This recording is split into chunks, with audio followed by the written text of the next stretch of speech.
Warm words and a warning from Secretary of State Marco Rubio to the leaders of Europe more broadly. Speaking at the Munich Security Conference, the Secretary of State said the Western world risks civilizational erasure if historical allies do not stick together.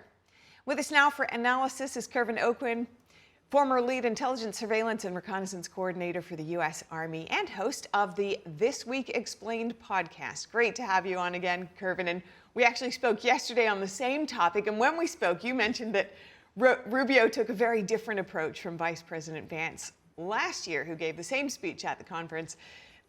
And at the time, he chastised European countries for their open borders and for many other policies that they were carrying out.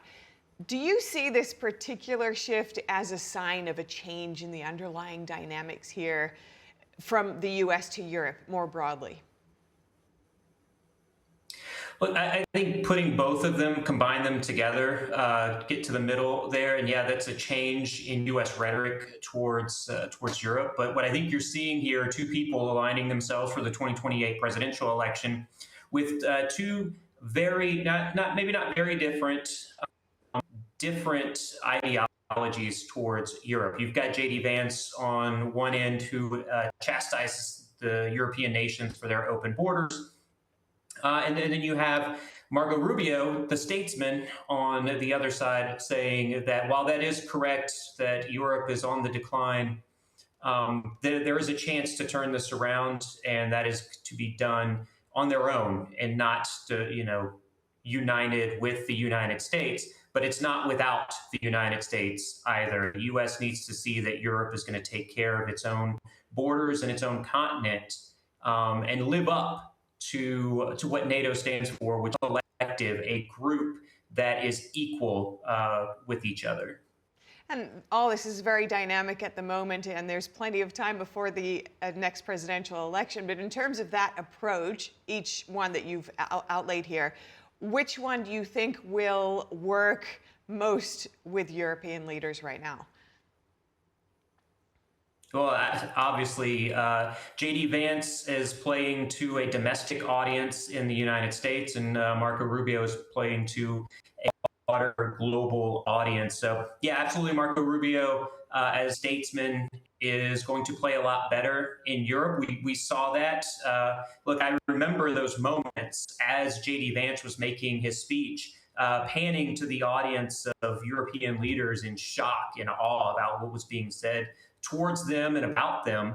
It was a much different tone and a much different post-speech conversation happening among European leaders. And I think I said this yesterday when we were speaking. I'm not so much interested in what's being publicly said between various world leaders because that's playing to a certain audience that they want to play to. What I'm very interested in are those behind-the-scenes conversations, and having out what those behind-the-scenes negotiations or conversations were without reading the book 5 to 10 years later is you look at what's happening around the world days, weeks, and months after this conference.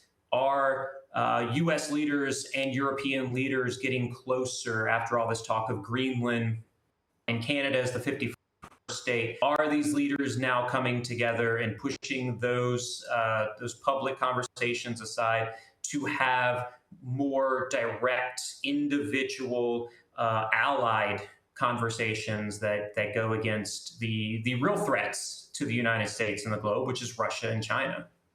Yeah, and digging into that further in terms of your expertise, Rubio, of course, is painting a very positive future, a unified future of a new Western century.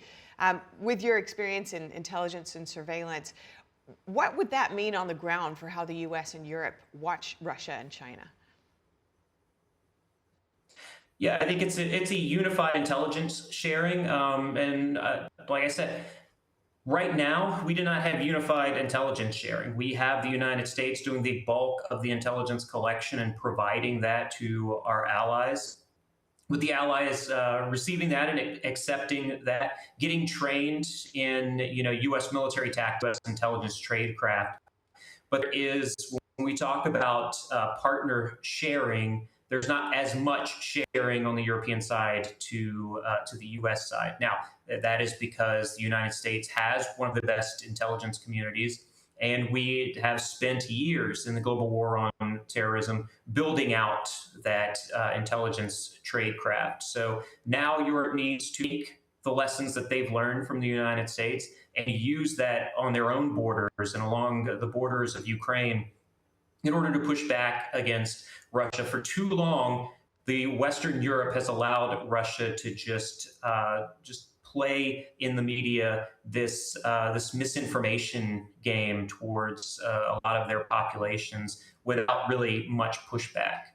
And I know that you've worked on missions near Russia. What signals do you look for to judge whether Moscow is preparing for escalation or is serious about negotiations, especially given Rubio's doubts about Russia's intentions? Just in our last 30 seconds.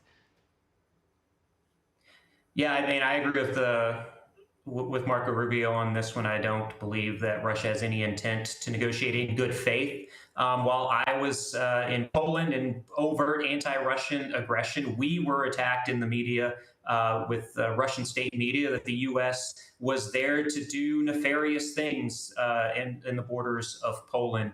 So I'd be looking for messaging in that, more messaging that NATO is the problem, is the enemy, and then look for more strikes on Ukraine, and then that push of more troops along the border. That will tell us that Russia's ready for another attack. Certainly a lot to watch out for in the coming days and weeks. Thank you so much for your insights this morning, and good to see you again, Kervin Aucoin.